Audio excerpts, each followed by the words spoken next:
Hey, what is going on, guys? This is DK back at you with another video here to break down the 7-game NBA main slate on Friday. Hopefully, you guys are having a good week so far. If you guys are looking for more content, you can check out my premium link in the description. I do offer content for both daily fantasy sports as well as for player props. It's been a massive heater. We'll go over that here in a second.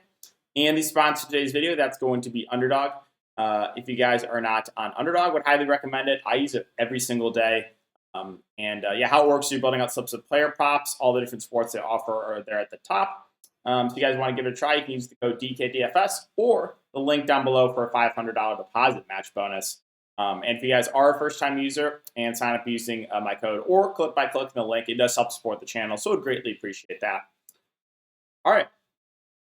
So let's recap everything. I apologize for not uploading over the last week or so. It's just with everything with the props and with the Twitter thread, trying to do that every single day. Man, I'm like washed. I'm like so tired at the end. So I'm waking up like really early. Next, I wake up a lot earlier now than I used to. But before, when I kind of just did like the DFS stuff, I could be up a lot later, 3 a.m. But now I'm waking up at like for like 7, 8 a.m. every day because of the props. So I'm just like so tired at the end of the night. I'm like, a lot of times I don't have energy to make these videos, but salvaged enough energy to make this one. Also, just want to let you guys know I do stochastic streams as well Tuesday and Friday with Josh on Deep Dive. So you guys are want some more DFS content, check out those 4 p.m. Central, or it's 2 hours before, or for you. All right, so let's recap the last week. As I said, it's been insane, both props and DFS. So this is just in the last week. I won the showdown slate on Saturday for NBA, $1,500. Main slate, $300. NFL main slate, I finished in third, $1,500 win. These are all $100 entries. So $1,500 here, $1,500 here. Solid day there, and then last night won $2,000. Came really, really close to an even bigger night, but Giannis against the Hawks, floor game for literally no reason whatsoever. No reason. An average Giannis Antetokounmpo game, and again, I am planning my retirement, so that was pretty tilting, but got a little bit lucky, honestly, with the Clippers blowout. I kind of played for that with Jordan Miller and Bones Highland. And, the Jalen Johnson faders, when will they learn, man? I don't know. Props, DFS, just continue to play him every single day. No one wants him ever, and he continues to smash and punish the faders. So there was a recap there, guys, and did not win tonight, unfortunately. Tonight was a slate for the fish, sadly. Really just weird slate overall with just so many, so much news. I don't even know how to describe it. And again, my brain is like fried at the end of the night. But like Spurs, not starting Zach Collins, and then the Fish still playing Charles Bassey, even though he had like DNP risk. You had Marvin Bagley, who I thought was a very sharp pivot off of Charles Bassey. Recommended that. He only played the first quarter, which was very tilting, but then closed in a blowout. He's had like a lot of weird stuff.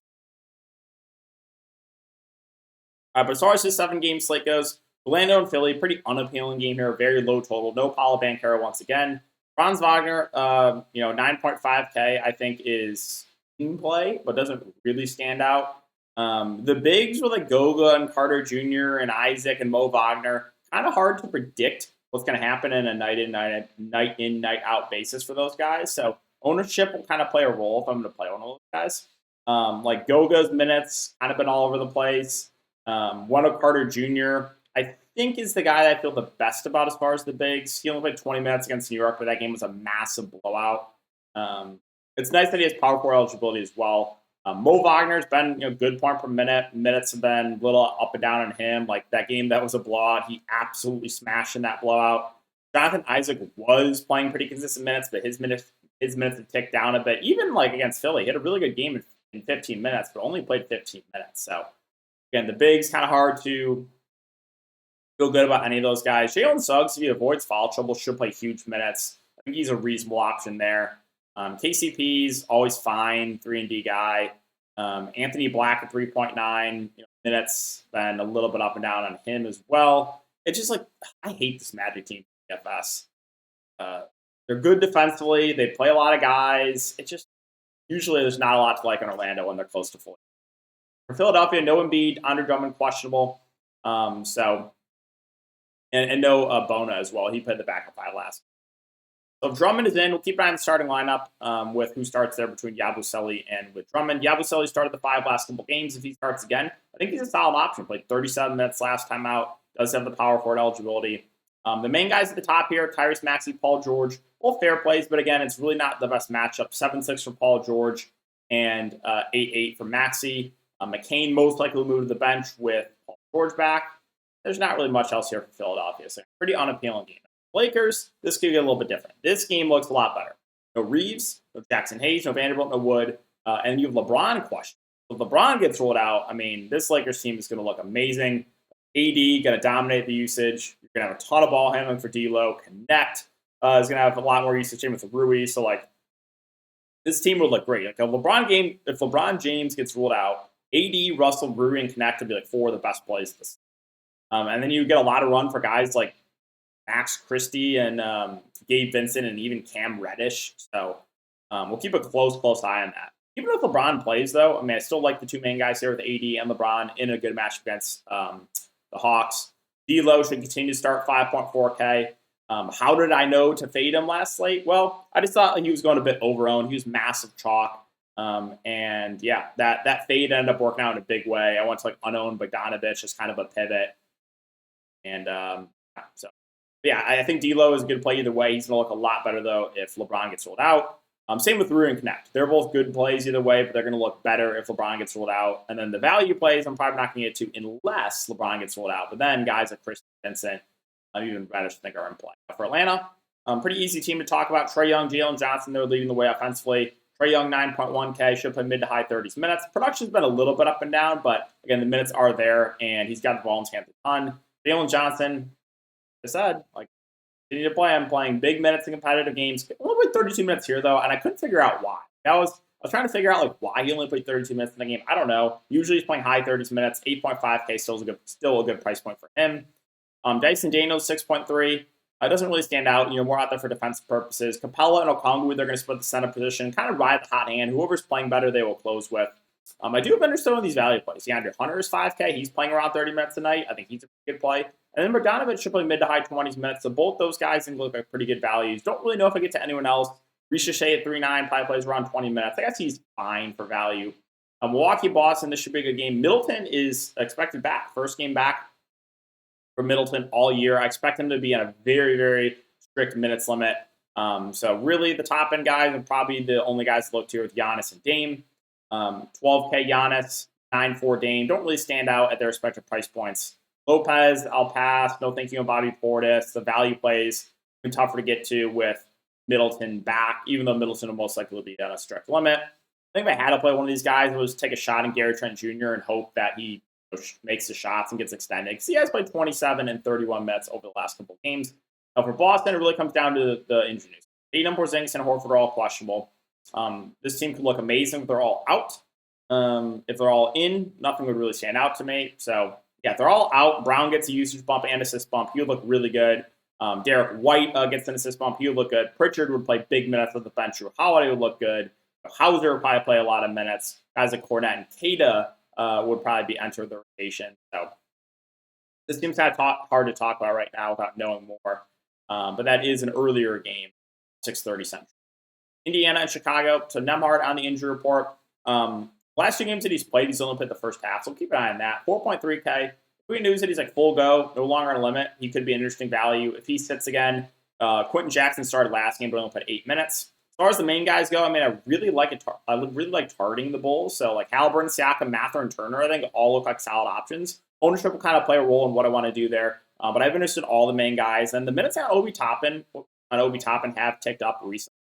20-plus minutes in 3 of the last 4 games. So especially if Nembhard's out, he's someone that I think would be an value play for Chicago. So Lonzo Ball should play. He only rested. Was just rest tonight. Kobe White missed the game.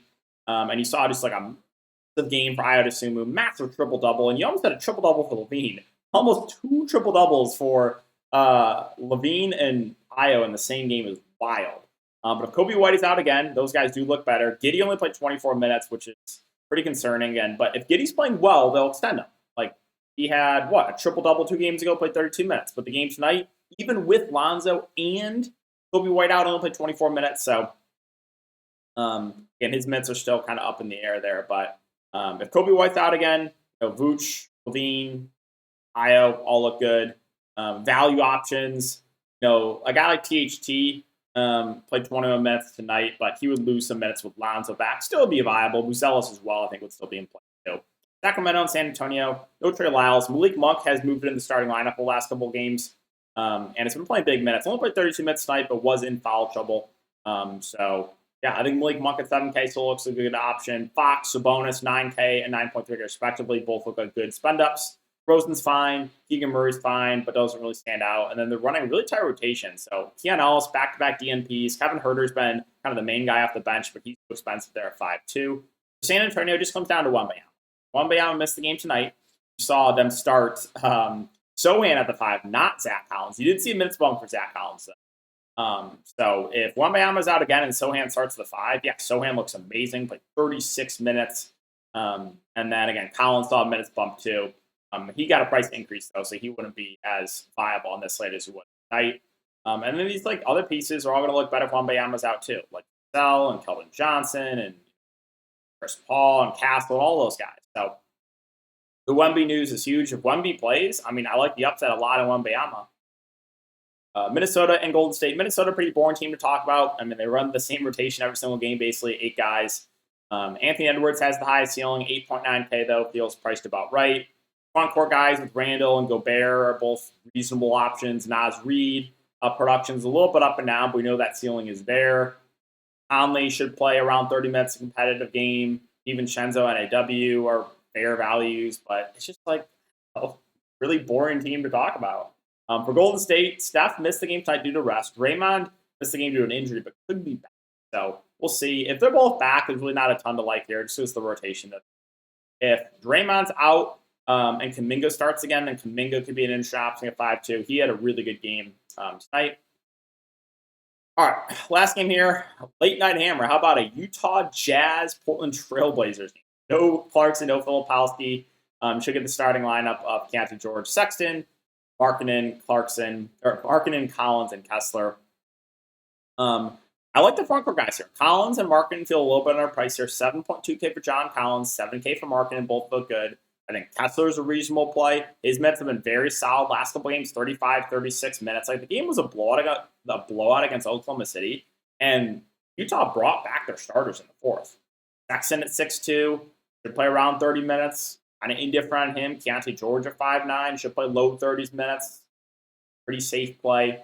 Outside of that, the bench guys, Bryce Sensabaugh, probably plays around 20 minutes, an okay value play. You're going to see some Johnny Juzang in the rotation. You're going to see some Drew Banks kind of play the backup 5. Collier's been in the rotation, but been not doing much either. So mainly the starters, I'd say, for you. Finally, Portland. No Rob Williams, no Klingon. Scoot is questionable. Scoot news is somewhat important. If he gets ruled out, Delano Band's going to be a solid value. Top-end guys, I like the Portland guys here, too. DeAndre Ayton, probably plays low to mid-30s minutes in a competitive game. He played 41 against Sacramento a few games ago. So that is in the range. I think Ayton's a solid option. Simons and Sharp, the backcourt guys, again, they should play mid-30s minutes or so in a competitive game. This game should stay competitive, so they look pretty good. Jeremy Grant at 5'7", should play good minutes as well. He looks decent. Denny off the bench, not as good. Again, he was someone I was getting to a lot when Jeremy Grant missed 1 or 2 games. And then, Scoots out. I think Delano Bant would be value. All right, so that's going to wrap it up for the video. As always, if you do enjoy, just make sure to like, subscribe, and hit the notification bell. I really do appreciate all the support. Good luck. See you guys all in the next video.